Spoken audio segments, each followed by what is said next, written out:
Hello and welcome back to another episode of Behind the Mic, the podcast is Playbook. Today we're doing an episode on setting up your podcast recording space. And today I'm here with Brad and Nick. Surprise! Yay! So the setup's looking a little bit different today. It's going to be quite dynamic because we're quite literally going to run you through setting up your space. So come along on the journey.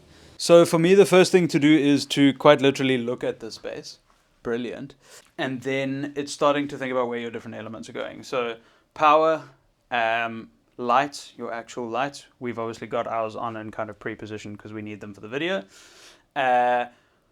Microphones and all of that kind of around where you want the guest to be. So in fact, starting with where you want the guest to be. So what we're going to set up today is a kind of standard two-person, fairly conversational setup. What I try to do is keep my power on one side and audio and other cables running on another side. It's not always possible, and we'll talk about this a little bit later, but trying to keep space between them. What that means is we've got power in this corner, we've got power in that corner, and our XLRs are already run not in contact with any power cables. And this is how I would suggest you set it up in any case, are set up and run around the back. Just makes for a nice clean look because you can then cover it with chairs and or people and or other props.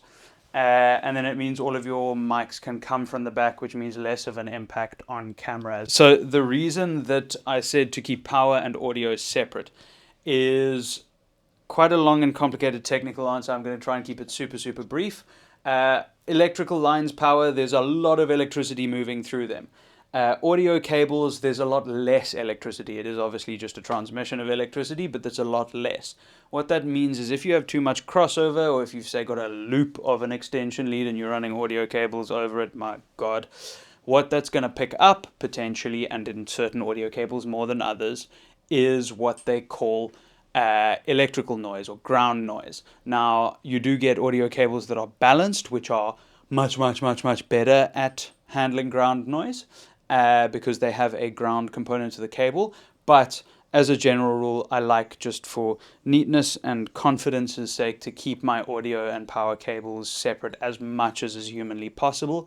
If there has to be any crossover, then being very specific about those being balanced cables that have 3 cores to them, because they are a lot better at handling that. So that's why I said keeping power separate. Now that we have visualized our setup, let's get some stuff in so we can talk through your audio setup, where the mics are going to go, where your guests are going to go, and all those shenanigans.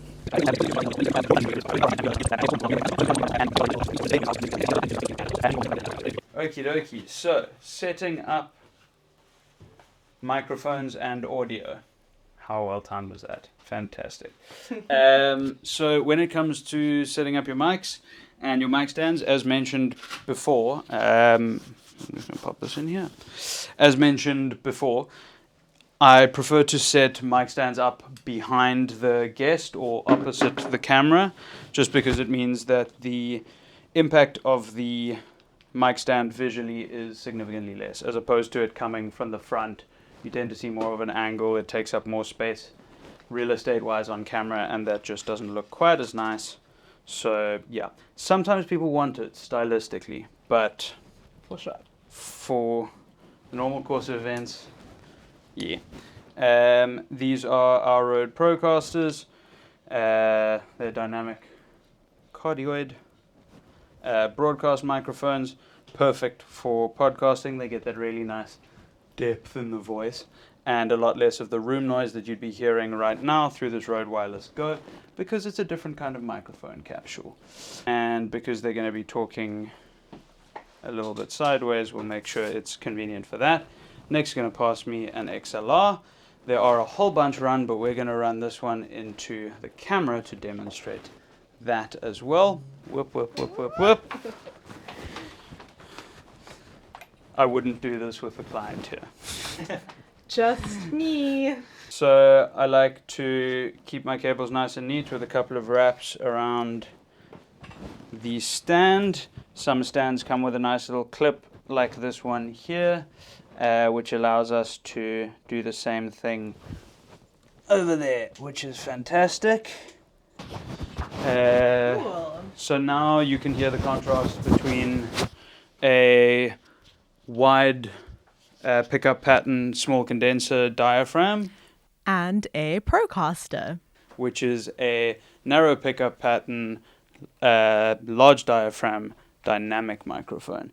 Yes. And I think we always say it, but speaking directly into the mic is super important, specifically with this kind of mic, because you can hear even just moving side to side is completely different. And you don't want to get to this stage of this recording and mess up this bit. So get comfy, get close, get intimate with your mic.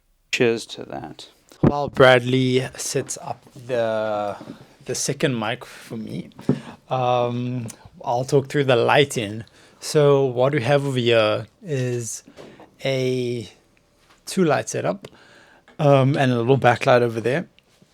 And so when it comes to lighting, you have a key light, which is your brightest light on the subject, and you have a full light. This at the moment is acting as my key light, and this is acting as my full light.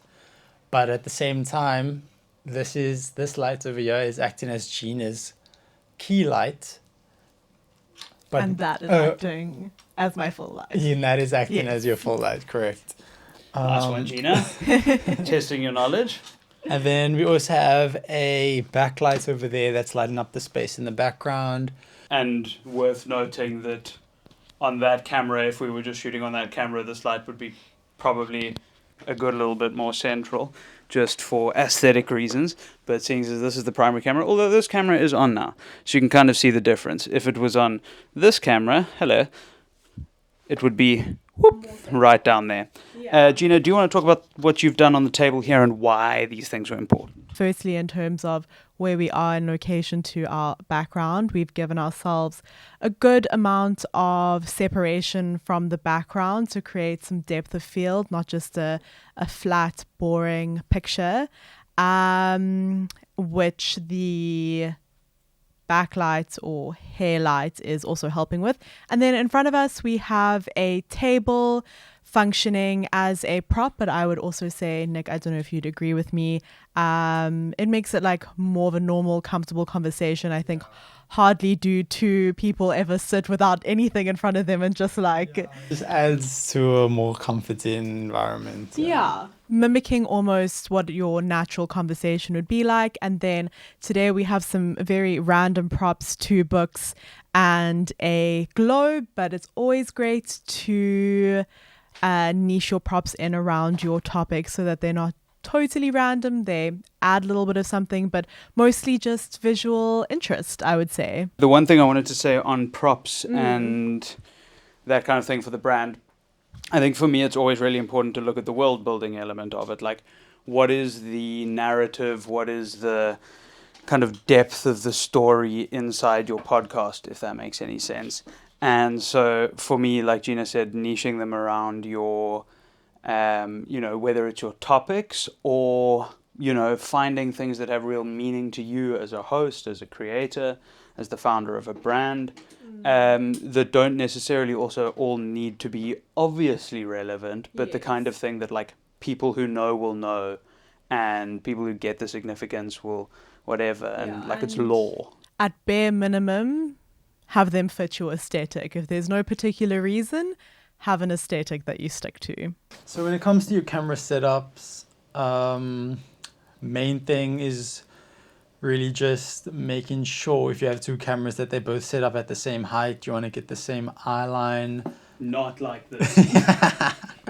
Yeah. This is what not to do unless you're doing that like cool BTS angle. Exactly. So, and to carry on that point, the reason that they should be at the same height is so that the eye line of, especially if you have 2 guests or multiple cameras, is the same. So it doesn't look like I was looking at Nick from like a throne, and he was down there. Shame, I feel like I should have done that the other way around. I just put myself on a throne.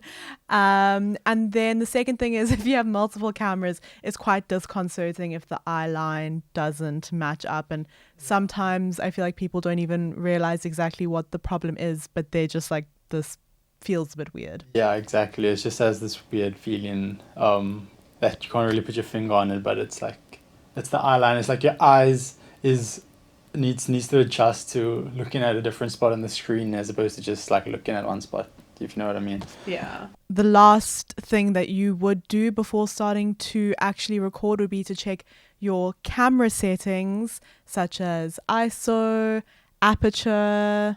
Do you want to add some in? And shutter speed. Yeah. Yeah, and in South Africa, frame rate is always at 25, and shutter speed double that. So double that, or in multiples of 25. So 50, 100, you want to keep it at least double.